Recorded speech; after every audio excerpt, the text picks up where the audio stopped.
बिस्मिल्लाहिर्रहमानिर्रहीम। जज़ाकल्लाह डॉक्टर उस्मा। अल्लाह ताला ने हमको ये बड़ा एहसान है कि हमें एक ऐसी इज्तिमाइयत से जोड़ा जिसमें हम अपने दुनियावी काम के साथ साथ इसमें अजर समेटने का भी हम ज़रिया पाते हैं। और अब हमारे इस सेमिनार का मकसद ही ये है कि हम जो है खिदमत खल्क के ज़रिए से जो है वो अपने रब को राज़ी कर सकें। और तो इसमें जो काफ़ी कुछ डॉक्टर आतिका ने अल्हम्दुलिल्लाह कवर कर दिया है। अब इसमें जो है अगर सांस की नाली में कोई चीज़ फंस जाए, और ऐसा अमूमन देखा जाता है बच्चों में स्पेशली, जो ज़्यादा केसेस हैं छालिया या इस तरह की कोई चीज़ या पैसे निगल लिए तो जो गले में फंस गए, तो उसके लिए जो है वो बड़े और बच्चों में अलग अलग तरीके इस्तेमाल होते हैं। अब जो है अगर सांस की नाली में कोई चीज़ फंस जाती है तो हो सकता है कि हम फौरन मरीज से कहें कि वो खांसने की कोशिश करे, खांसने को हम इनकरेज करें। लेकिन कई दफ़ा रुकावट शदीद होती है तो मरीज को बोलने और सांस लेने या खांसी लेने के काबिल हो सकता है ना हो। तो और हो सकता है कि वो अपना सीना या गर्दन को भी पकड़े हुए हो शदीद रुकावट की वजह से। तो ऐसे में हमें उसकी मदद करनी है। हमें फौरन उसको जो है वो आगे की तरफ उसका सारा सर झुकाना है, और उसकी सीने के नीचे हमने अपने बाजू से सहारा देना है, और पीछे कमर पे जो दोनों कंधे की हड्डियां हैं उन दोनों के दरमियान से हमें 5 दफा जरब लगानी है। और ये जरब जो लगानी है हमें हथेली के जो पिछला हिस्सा है हमारी हथेली का, उससे जोर से जरब लगानी है 5 दफा, ताकि हम देखें कि अगर वो फॉरेन बॉडी डिसलॉज हो जाती है और वो मुंह से बाहर आ जाती है तब तो हमने इस अमल को रोक देना है। लेकिन अगर हमारे 5 दफा ऐसा करने के बाद भी जो है वो डिसलॉज नहीं हुई है तो फिर हमें इस चीज को कहते हैं बैक ब्लोज। बैक ब्लोज यानी आपने 5 बैक ब्लोज देने हैं।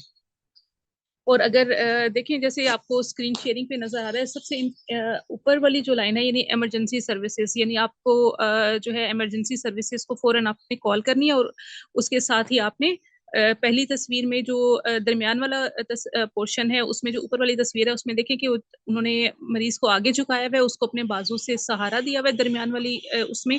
और थर्ड वाली और लास्ट में सेकंड रो में लास्ट में हम देखें कि वो पीछे से बैक ब्लोज दे रही हैं।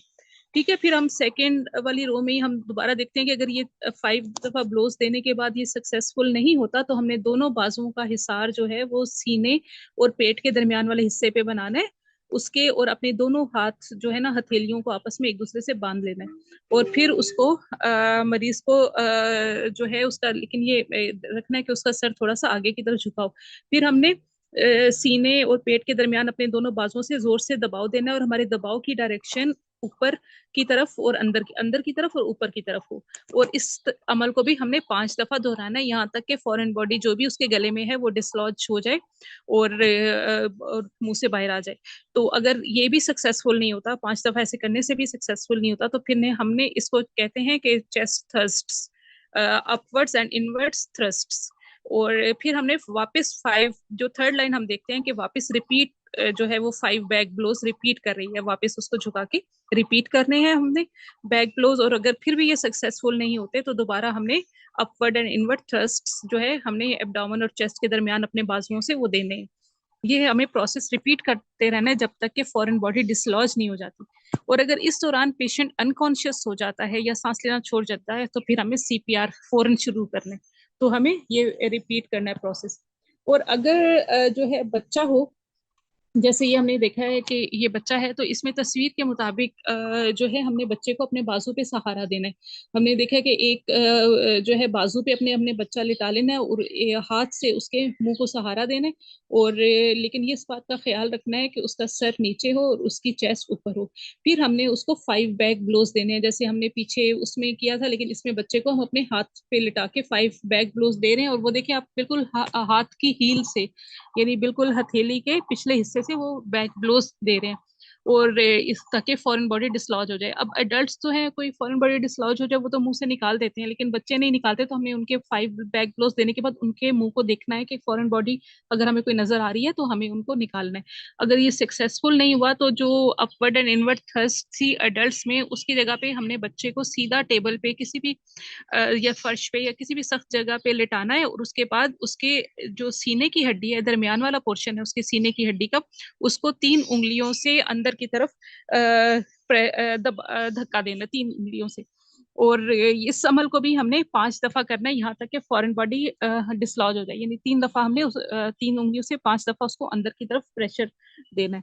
अगर इससे भी डिसलॉज नहीं हुई तो फिर हमने वापस जो है इसके बैक ब्लोज जो है बच्चे के रिपीट करना है। ये दोनों प्रोसेसेस हमने ऑल्टरनेट करके रिपीट करते जाना है कि अनलेस के फॉरेन बॉडी डिसलॉज हो जाए या हमारे पास इमरजेंसी हेल्प सर्विसेज जो है वो अराइव हो जाए, या फिर अगर इन केस बच्चा अनकॉन्शियस हो जाता है, बेहोश हो जाता है या सांस लेना छोड़ देता है, तो उसमें हमने सीपीआर स्टार्ट करना है। अब नेक्स्ट है टखने की मोच आ जाने पे इब्तदाई तिब्बी इमदाद। ये टखने की मोच एक कॉमन है, जो चोट आ जाती है तो सबसे पहले हमने फौरन रेस्ट करना है, चेयर पे बैठ जाए आराम से, क्योंकि मजीद उस पर चले फिरे नहीं, क्योंकि ये सूजन को, पाँव की सूजन को मजीद बढ़ा देगी। अब उसके बाद जो है हमने पाँव पे हम बर्फ से टकोर भी कर सकते हैं, लेकिन बर्फ को हमने डायरेक्ट उस पे चोट पे नहीं लगाना, बीच में कपड़े में लपेट के और दरमियान में कोई कपड़ा रख के उससे टकोर करनी है। और ये टकोर भी 10 मिनट तक ही हो, इससे ज्यादा नहीं हो, और इससे ताकि हम सूजन कम हो जाए। उसके बाद फिर हमने कंप्रेशन बैंडेज करनी है। कंप्रेशन बैंडेज हमने पाँव की उंगलियों से शुरू करनी है और उस पर कंप्रेशन बैंडेज करते हुए टखने से ऊपर फिर टांग तक हमने ले जाना है, और उसके बाद हमने उस पाँव को एलिवेट रखना है, उसके नीचे कोई पिलो रख दें या कुछ, कि वो थोड़ा सा जो है वो बाकी बॉडी के मुकाबले में एलिवेटेड हो, ताकि उस पर सूजन ना आए। ठीक है, उम्मीद है ये मोच लगने का तो और चोकिंग दोनों आपको क्लियर हो गए होंगे। इसके बाद है कि अगर किसी को एपिलेप्सी का दौरा पड़ जाए, तो उस सूरत में, मिर्गी का दौरा हो तो उस सूरत में हमें क्या करना है। देखिए, ये तो एक कॉमन सिचुएशन है, कहीं पे भी हमें इससे वास्ता पेश आ सकता है। तो अगर किसी को एपिलेप्सी हो तो हमें मरीज को अकेला नहीं छोड़ना, और फौरन जो है मरीज किसी डेंजर में है तो उसको फौरन वहां से हटाना है, क्योंकि ऐसा कई दफा होता है ऐसा कि मरीज जो है वो चूल्हे पे के करीब था या कोई उधर था, तो वो चूल्हे पे ही गिर गया और किसी ने देखा नहीं।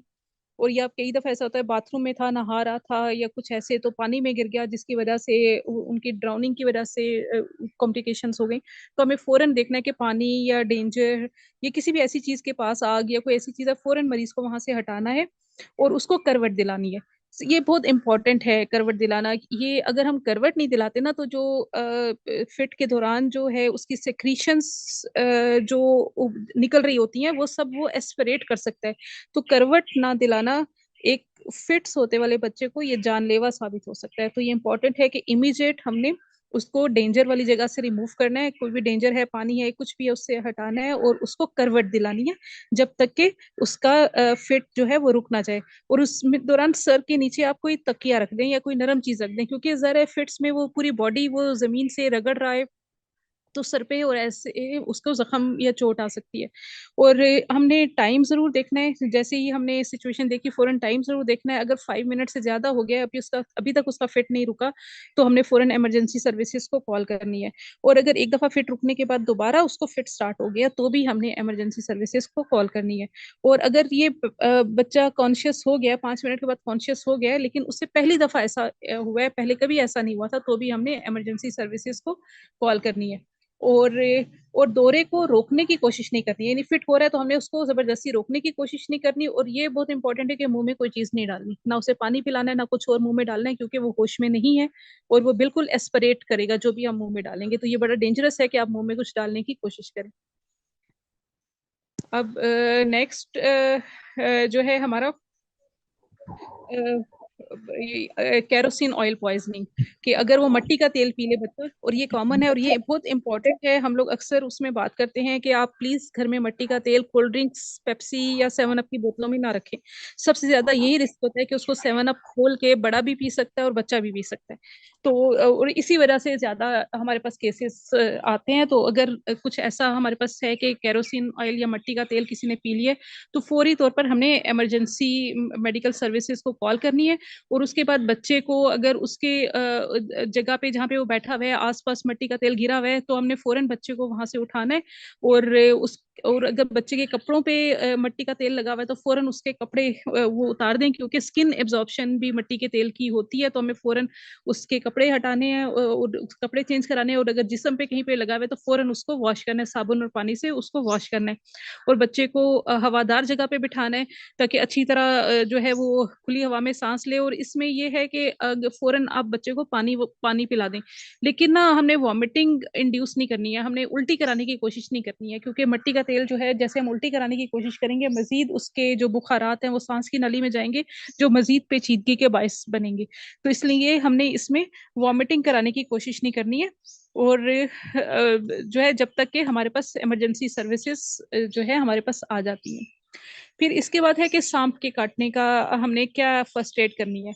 अब हमने फ़ौरन जो है वो हाथ को एग्ज़ामिन करें या जहाँ पे भी साँप ने काटा है, साँप के काँटे के निशान उसके आस-पास देखें कि कोई नील पड़े हुए हैं, कोई छाले पड़े हुए हैं, सूजन देखें और फिर हमने जो है उसके ह सब ज़ख्म को साबुन और पानी से धोना है।